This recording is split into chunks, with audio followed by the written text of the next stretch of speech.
Hello, everybody. Thanks for coming back. I want to continue again, of course. I guess I always do.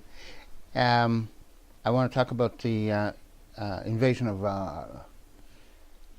the government into our lives, really. That's what it's about. It's happening. I see it happening all over the place. In fact, it seems to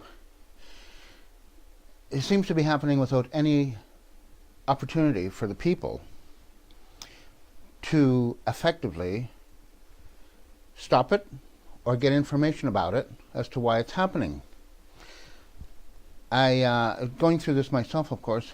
I once worked I worked under contract to the Department of Fisheries and Oceans here in Canada, and I was the manager of a project, a rather big project, Prince Rupert, Alberta, Prince Rupert, Saskatchewan, Prince Rupert, British Columbia. Anyway, we were testing a new net, a new type of fishing net for the salmon industry. We had 4 different configurations in 4 different fishing areas. We had 68 test boats, and we had 48 technicians in the field. Of course, I was the manager. So we were set up. We got our own office. We got everybody up there living at accommodations. And it was easy to find because there was so much unemployment in that town. It was easy to find a place to live. So one day I was sharing an apartment with a coworker. And he left a note on my desk one morning saying that the Royal Canadian Mounted Police had phoned our apartment and requested that I come and get my mail at their police station. I took pictures of this police station eventually and did a little film about it. So I was busy on that morning. I had to make a run to Port Edward to pick up technicians coming from a boat. I had a rather large van. It was a 9-passenger van. And on my way there, there was a 3-way stop sign, and I was stopped at it. And all of a sudden I could see red and blue lights were reflecting on the inside of my van. So I looked in the rearview mirror, and I could see the very top of a police car, because this van was quite high. And the lights were flashing, but there was no siren. So I waited, and no one moved. Nobody moved. There were people at the stop signs where it was 3-way stop. There's people everywhere. And I thought, I wonder what he's doing, because he's right on my bumper. So I thought, well, he's not coming to my car, so maybe he needs to get around me, or maybe something's happening on the sidewalk. I can't see.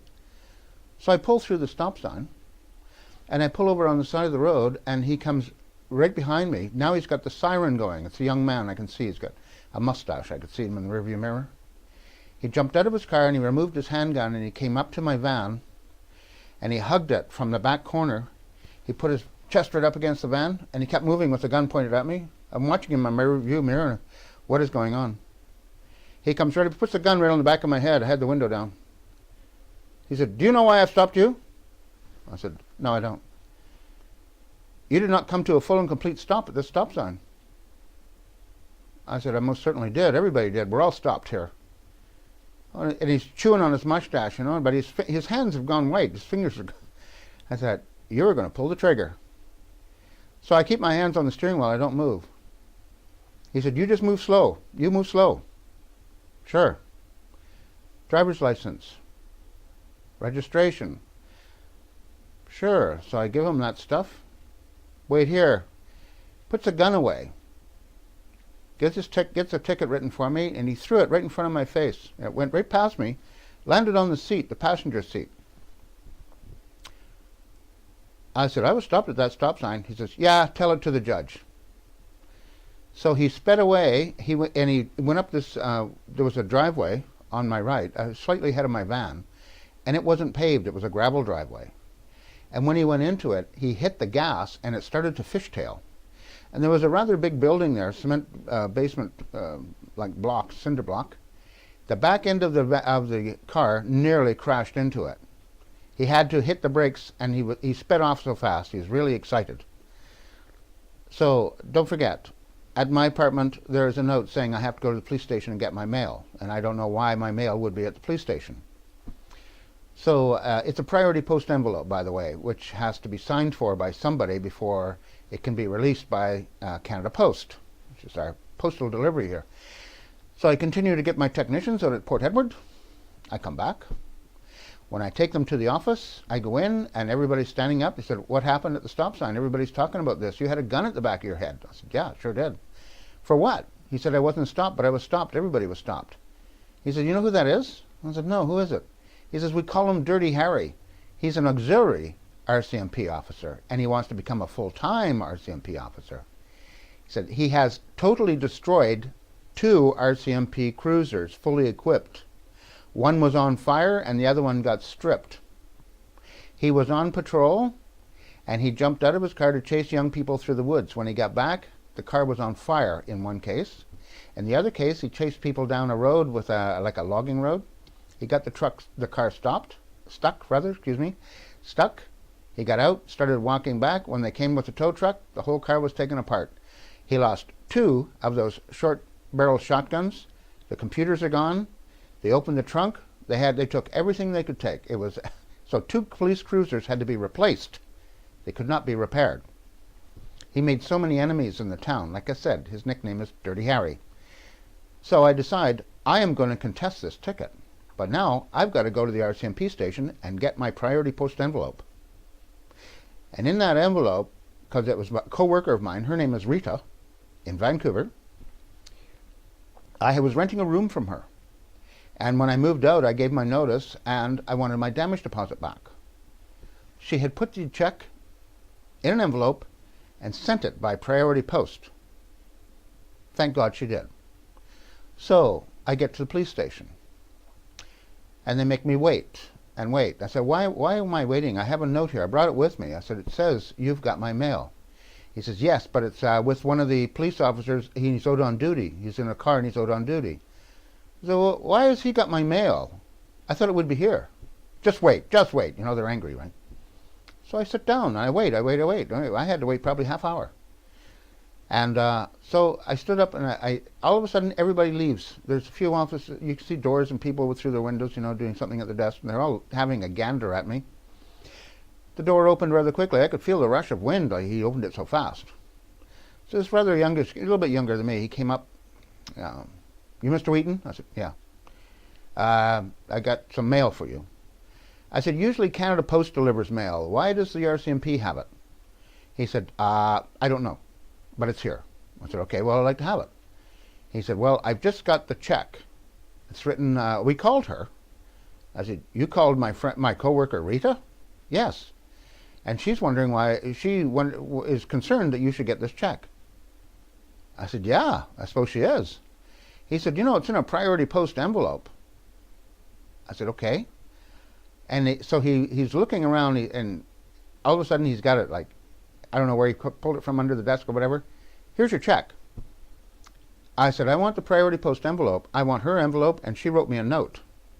He said, that's right, she did. I said, I want all of it. He said, well, I don't know where it is. I said, I want the whole thing, please. Your note says you've got my mail and I want it. I don't know where it is, he says. He said, I need you to sign this book here for found property. I said, found? Found? How did it ever get here? He says, I don't know. It's here. I don't know how it got here. I don't know the details at all. I didn't need you to sign. Sign right there. Sign it. So before I signed it, I made a note. Check only. Priority post envelope missing. Letter missing. Envelope missing. He said, no, you can't do that. You can't do that. I said, this is all I'm receiving from you today, right? This is all I've got? That's all you're giving me? That's what I'm signing for. Oh, he was angry. Slam goes the book. You have a nice day. So I walk out. He tried to be my friend a little bit, you know, but he was so nervous. He had a pen in his hand. He kept dropping it on the desk. It was really funny. He's trying to make me nervous, but he's the one who can't hang on to the pen. Then in desperation, he says, oh, I'm going on holiday. I'm going to where you're from. I said, New Brunswick? He says, oh, you're not from New Brunswick. You're from Vancouver. I said, oh. And it's like, you have to tell me where I'm from. I'm working here under contract, and you got to tell me where I'm from. I'm from New Brunswick. I hope you go there. And it was like spring of the year. Actually, it was June, I guess it would be. So I have to check. My employer called me because they're on the phone to Rita again. Rita got 4 phone calls from the Royal Canadian Mounted Police regarding this envelope. 4 of them. So anyway, I work out for the whole program. He came there, actually. Jim Thomas is his name. He's recently deceased. I have pictures of the office. I'm going to try to add them to you, to this video. So he's on the phone to me, and he says, you know, everybody's talking here, like, why is your mail there? That's a priority post envelope. How the hell did the RCMP get that? So anyway, Jim Thomas was flying up to see us. He needed some reports or something from us, so he flew there, Prince Rupert, from Vancouver. And he came to see me, and we went from the office, the Canada Post where you have to get your priority envelopes. That time was in the basement of a mall that we had rented. We were on the main floor. Canada Post is in the underground basement. So he and I went there. And here comes an RCMP officer walking away from the desk. He looked up at me and he looked down at his shoes really fast and he kept walking. And Jim Thomas says, he knows you. I said, well, I don't know him. So we go to the desk and I said, I need to see the book. This envelope was found. She says, you have no idea how many times people have come here, RCMP officers, to look at this book. I said, well, it has to be signed for, right? She says, that envelope, Mr. Wheaton, did not come here by Canada Post. It did not. Really? So how did it get here? She says, I don't know. I said, well, how can I find out? She says, it's a priority post envelope, so it has a paper trail. Everywhere it stopped, they have to log it. And when you were supposed to get it here, you had to go sign for it in my book. I said, I have signed for it at the RCMP station. I just did all that. She says, and what did you get? I said, I just got the check, as I just told you. There's no envelope, there's nothing. She said, I don't know what to say. I don't know. But she says, I am tired of hearing about this. I've had so many officers here, RCMP officers here, talking to me about this. Okay, so my employer, he's quite suspicious. He's really got the red flags coming up, and, I'm trying to get this job done. So eventually the job is over, and I returned to Vancouver, and I had asked this woman, I said, how can I find out what's going on? She says, it's called corporate security. She found a contact number. She said, it's probably this woman. So I started the process in Prince Rupert, but by the time I got to Vancouver, I really was pushing it because I can't get an answer about what happened to my envelope. How the hell did I get to Prince Rupert without Canada Post? How did I do that? So the woman at corporate security, and I believe I'm quite certain that I've recorded her call, she explained to me that there is a paper trail for the entire process. I said, okay, I need a copy of that. She says, no, you can't have it. I said, why can't I have it? She says, because it's gone to storage now. I said, well, you know what? I didn't get the envelope. It's missing. I want it. I want to know all these things. She said, no, you can't have it. Why can't I have it? I don't know why you can't have it, but you can't have it. She says, I have to hang up now. I'm busy. So she hung up on me. That's corporate security, Canada Post. I phoned back in a couple of days. I'm angry, She says, listen to me. You can't have it. You will never get it. I said, okay. Where was the last time you know that it was in the system? She says, it was in the system in Vancouver. It is the last stop for that envelope. I said, so how did it get to Prince Rupert? She said, I don't know. I don't have any idea. This is a mystery to everybody. How did it get to Prince Rupert without us? She said, it has to go with us. But it didn't. I said, okay, so the Royal Canadian Mounted Police should know how they received it. So I go to them, of course. Now they've changed their story. They were waiting for me. They were ready. And now it says, they had said, someone found it lying on the street, picked it up, and brought it here to the police station. I said, when I got that check, I wish I had kept it, but I needed the money, obviously. There's no footprints on it. There's no dirt. It's absolutely pristine, like she just took it out of her checkbook and put it in the envelope. It was never on a street anywhere. So I said to the RCMP officer exactly what the corporate security woman told me at Canada Post. It can't be her. It did not leave by Canada Post. Now he's smiling. He's looking down at the desk, but he's not talking. He's not talking at all. I have a lawyer friend that I've discussed this with, and the lawyer friend said this. That mail was put into the RCMP's bag mail and was delivered to the RCMP station. It did not go to Canada Post. They put it in their own bag. They've got the envelope. They've got the letter. You're being monitored. And I know from my house phone, one person noticed this. She says, there's a tape recorder running, Terry. I can hear it. Are you recording this? And I said, I know I'm not recording it. She says, listen, you can hear the tape recorder running. And we got quiet. You could hear it running. And then there was a click, like they just turned it off. So what is happening? So I go to traffic court to fight my ticket, which was, I think, $155 for being stopped at a stop sign And when I made my application, I wrote down that Canada Post has got my mail. I wrote down that this officer that wrote my ticket, has got a gun to my head. So I'm waiting in traffic court. There's a bunch of people, right? The judge was 35 minutes late before she came in. It was a woman judge. Blonde hair, you know. She comes in. She's angry. Slams books down, you know. She's angry. This is called the distraction. In the courtrooms of Canada, all judges do this. They enter the courtroom really angry because they don't want you to ask them too many questions, and they're not going to give you justice, so might as well be angry, right? Because then you think you're going to go to jail for something. The judge held me right to the end. Everybody was leaving. I was the last person. And the Crown Attorney is Elizabeth Wolfram. Never forgot her. I ran into her again in court. So I stand up and I said, you know what? You can't do this. You can't hold me at gunpoint. There's no explanation for any of this. And the judge is just staring right at me, really angry. And she says, Mr. Wheaton, you have brought nothing new to this court. Pay the $150 fine. I said, I want to know why I was held at gunpoint.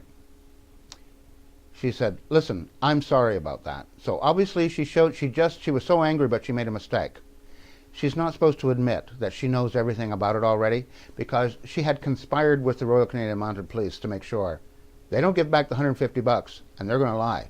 Now I had a letter from them saying that the officer's name was E.G. Luscombe, but the track fit ticket says Richard Urquhart, and he's an auxiliary cop. At that time, auxiliary cops could have a handgun. Now they've taken it away because too many auxiliary cops, they want that big paycheck from the Royal Canadian Mounted Police. The starting wage is $75,000 a year. These guys couldn't get out of grade 10, and they got a gun. My God, they were in love with the gun. They give the gun a name. They love that gun. Here in Canada, the police like to shoot people, as they do probably most everywhere, because they can't be charged for it, and the more, it's production work. Policing is just production. Get the fines up, arrest people. The more people you arrest, the more criminal charges you have. I have a cop friend who told me this. The more people I can charge criminally, he says, my pay goes up. I get bonuses for that. Said, holy shit. So in Canada, we have a presumption of guilt over innocence. If you've been charged by anything by the police, you're presumed guilty until you can prove yourself innocent. That's not English common law. That's Napoleonic Code, which Pierre Trudeau brought to us in 1981. Also, Mr. Trudeau created another court, 1978, called the Federal Court of Canada. And in the Federal Court of Canada, it is a secret court with secret proceedings. I have been there a few times. I have tried to get the transcript of what happened to me in that courtroom. It is a secret. You will not get it. It is the only secret court I know of in Canada, other than under the National Security Act, which is so secret, usually you get killed, because Pierre Elliott Trudeau brought a case against one man. He had a code name. Peter True was the code name. He disappeared. No one ever found out what happened to him in the trial. In fact, I believe it was the Toronto newspaper, Canada, very big newspaper, went to court to get access to the court. They wanted to know what this was all about. Pierre Elliott Trudeau at that time was not speaking. He was the Minister of Justice. But he was well known for his ways with the ladies. And the gossip in Ottawa, and I used to be married to a woman from Ottawa, the gossip in Ottawa was this. It was a tryst. Mr. Trudeau was dating a woman, and this other man became part of he started to date her at the same time, and Trudeau was so incensed, he brought a charge against him under the National Security Act. Made up all sorts of allegations. Peter True has disappeared. There is no mention of it. I keep trying to find him in the Canadian newsstand. It has been wiped clean. There is no mention of him at all. Even the Toronto Star, their article, because they wrote an article in their newspaper, I can't find that. That seems to be gone as well. So this is the dirty tricks of Canada. Mr. Trudeau created a courtroom where things are a secret. In a free and democratic society, these things are abhorrent. And I'm quoting John Fitzgerald Kennedy. John Fitzgerald Kennedy didn't live very long, unfortunately. So, in the end, I never got the mail. I ended up, the RCMP came to the office. I'm going to show you where that is. 2 officers came. The owner of the company doesn't get there till about 9 o'clock or 9:30 in the morning, but we open at 8. I don't work there anymore.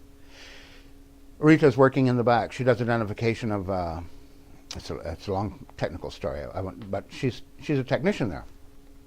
Been there for many years. So 2 officers enter.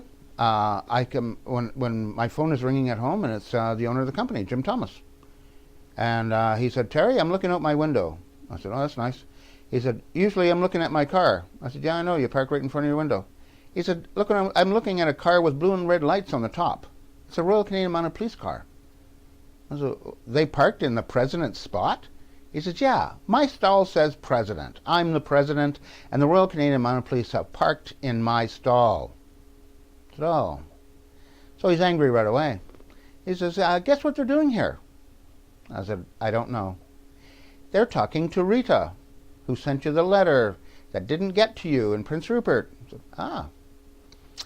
He said, one is in our coffee room talking to anybody that will talk about you. The other one is interviewing Rita privately. Oh. So he said, he said, I'm going to call you back because I don't know what's going on here today. I don't understand any of this. So a couple of hours later, he phoned me back. He said, well, Terry, the officers have switched places. The one who was interviewing Rita is now in the coffee room talking to people about you. The guy in the coffee room is now interviewing Rita. So, maybe an hour later, he phoned me back. He says, well, I'm looking out my window and I can see my car now. I said, that's nice. He said, Rita ran out of the building crying. Wow. She's going to call you, she said. He said, you wouldn't believe the buzz going on in this office right now about you. The RCMP drove away. They didn't say anything. They made lots of notes. They're gone. Ah. So I'm angry now, and I want their file on me, because obviously they have lots of notes about me. I want the file. And they claimed there isn't one. So my lawyer friend got involved with me, and he said, I know how to get it. You know, you got to have, if you don't have access to somebody who knows the system, you're going to get screwed, especially in Canada, because Canada likes the injustices here. It's Napoleonic code here. It's fascism. Napoleon loved it because when Napoleon took over France and the monarchy got killed, Napoleon noticed that the monarchs, the way the laws were written, it said the people of France cannot prosecute the crown. The crown are protected from the people. Under English common law, it's the other way around. The people are protected from the crown. Kings and queens and all that stuff have a wonderful history of abusing people because, you know, they're the dictator. And even in England right now, the Queen has a very interesting job. I didn't realize this until I got started into this. The Queen of England can stop any legislation in Parliament. It is effectively up to her. If she doesn't like it, she doesn't have to sign it. And she's done it once in her career. She would not sign it. And it was tradition that was basically a rubber stamp. And it caused a commotion. But the Queen got her way. The legislation was not passed. She stopped it, personally. Just get back to my case. Anyway, my lawyer friend says, I know how to do this. Watch this. Because I even got an interview, that just tell you, over on 29th, I forgot the name of the avenue. I have photographs of it someplace. I had a personal meeting with a woman. Her name is Fleury. Last name is Fleury. Barb's her first name. And she was really up there. She was a very senior person in the Royal Canadian Mounted Police. So when I got there, I had to, it's a super secret place. You buzz in. There's lots of security. It's fairly interesting because they're the ones who've got all the guns, and they're looking at me like I've got a gun. Well, I don't have a gun. I've never owned a handgun in my life. The last thing I ever had was a single-barrel shotgun at one time. I used to shoot ducks when I was a young man, and I sold it a long time ago. Anyway, they're all looking at you with great suspicion, right? So you go in there. Here at the desk is a commissioner with tattoos all over his arms, and you know, who you coming here for? So it's Barb Fleury. And I have to stand there and wait. I see her coming. Here she's coming down this hall. I assume this is her. She stands at the railing, looking down over at me. Are you Terry Wheaton? I said, yes, I am. Come up here. You know, it's not like, would you come with me, please? It's an order. So I do this. And it's a ramp. I guess kind of, maybe it's supposed to be a perp walk. I'm sure there's cameras everywhere. So I follow her. She has a little office. Here you go. She has a desk. There's no paintings on the wall. There's no like certificates of any kind. Usually they have, I graduated with this and I did that and I did something else. There isn't a damn thing.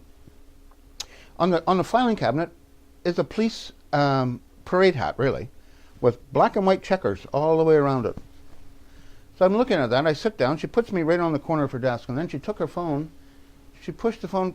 She kept coughing and put it right in front of me. I said, "Oh, the phone is bugged. This is really something. I feel a little bit like James Bond, So anyway, she gets out a notepad. She's got a whole list of questions there. I said, I'm here to find out if I have a file. She says, I'm asking the questions here, okay? I said, okay. So starts questioning, and she's writing my answers. She's asking. She doesn't look at me very much. She writes a lot. All of a sudden, by her door, two men stopped to talk. And I looked at the bottom of the door. You know how there's a crack there? I could see that they were right by her door. She stopped talking. She put up her hand. She stared at the door like she could burn holes through it like Superman, Superwoman, super person. In Canada, we don't have genders anymore. It's person. Person up. Person down. Anyway, she doesn't talk again until they leave. Page after page after page, I'm trying to keep my cool here. I explained it as I've explained it to you. I turned and looked at that hat. And I said to her, we had a little break. I said, you just came to this office.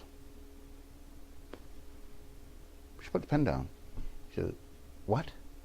I said, you just came into this office. You just moved in here. She said, what makes you say that? I said, you have nothing on your walls, like any certificates or paintings or anything. You don't have anything on the walls. She picked up the pen and she started writing again. I said, that police hat, that parade hat? She said, what about it? I said, it's American. Oh yeah? How do you know that? I said, it's from Los Angeles, isn't it? You were a guard for Kim Campbell, the former Prime Minister of Canada. She says, how would you ever, I was, she said, I did do that. How'd you figure that out? I said, I can see under the band there's a little tagger. It said like L.A. something. I said, I'm assuming she was at a university there. She taught at the Canadian Studies for a university there. I don't remember the name of the university. She's just tapping her fingers. She can't believe it. Now they put you on your back heel, right? They push you around because they don't want you to think that you're in control, because you're not. So she said, yes, I was. I was there for 2 years. I said, oh. So that's a gift from the police department? Ooh. Yes, it is a gift. And so she said, you know what? I have nothing else to ask you. I have nothing else. Okay. So I walked out. I told my lawyer friend this. He said, we're going to get that. We're going to get that. I have it in a briefcase over there. I have to get it for you. When I did get my copy of it, almost all of it's redacted. You can see hardly anything that she's written down. My lawyer friend looked at that and he said, so you don't have a file, eh? He said, if you don't have a file, and the RCMP to this day say I do not have a file, he says, where did this come from? He said, has it been by the water tower or in the coffee room and people have been reading, flipping through it as they get a coffee? He said, you have a file. She's made a mistake. She should never have sent you this. This is supposed to be a secret. She made a mistake here. I said, wow. So, the police, on one other occasion, had my mail. Come and get it. I have envelopes that have been opened. I have a briefcase full of them. I've been in the Federal Court of Canada, created by Pierre Trudeau, and I have never been permitted to speak. The judges of Canada will not let me speak, not just in the federal court, not in civil court either, and I've been there many times. The judges, they look at me, they rub their eyes, they rub their nose, and they look at the clock. And they look back down at me like, God damn it, you're still here. Still looking for justice, huh? Yes, I am. And if a judge had a rock, he'd have thrown it, or she would have thrown it. Person rock thrower. Anyway, our new Prime Minister, Justin Trudeau, doesn't like the word man, so he uses the word person all the time. He's trying to change the language. We've now changed our national anthem, which was originally written in French, but he's changed it. It's you can't say in all thy sons command anymore. It's all thy persons command. We're getting really goofy here in this country. It's annoying, to say the least. So I'm going to have to turn this off now. I'm on the clock here with Google. Thank you all for listening. It's a bit of a frustrating time for anyone, not just me, for anyone. And the top judge in this country only studied law like for 2 years or something. She studied philosophy for 6. Actually, almost 7. She has a Bachelor of Arts philosophy, master's degree philosophy, and an LLB. But it doesn't say, my lawyer friend has a 4-year LLB. I've hired 2 other lawyers who had 2-year LLBs because they're cops. Cops get 2 years of credit for life experience, and then they do it all in part-time courses, no student loan, no time off of work. They keep their job as cops. They keep that $100,000 coming in, and I don't know if they're paying tuition fees or not at the university. It could be the universities as well. Welcome aboard. We'll take care of this. Don't worry about it, and pencil whip that thing right out of there. But they all end up with their LLBs. There's no such thing as a cop taking a course for law in a university and not being called to the bar. I know one woman who has a 4-year law degree has never been called to the bar. Never. But cops always do. They are not police officers. They don't even call themselves that. I have a woman cop friend. She's a very good hockey player. She's a famous hockey player. And she can fight, as hockey players do. Anyway, she told me that. She says, I tell you, they're only hiring, the police hire in this city from 2 departments. They hire from rugby teams and they hire from hockey teams. It's usually rugby boys and hockey girls, but there are some rugby girls. 2 sport teams, eh? How important can that get to be? So they have a power over us. They have power. They haven't been elected. They have power over you and me. I've done the West Vancouver thing. That was amazing. That black man, that was amazing. I talked to my friend here who was with me that day. We started to laugh about it in the end, but it was really, he really wanted to upset me. As he went around my car, I left this out, pushing on each corner to see if the shocks were any good. He was quite a big man. Mostly, though, it's all the girth, from the prawns and shrimp and the high life, because cops that I know, and they come to the coffee shop all the time, they're talking about timeshare condominiums that they have, or they've bought a condo in Mexico, or they've owned one in Hawaii. The wife likes this, the kids are doing great. When you got that much money coming in, your life is pretty damn sweet. Thanks for listening. I don't know where Columbo is these days, but he's got to come back. Everybody have a nice day.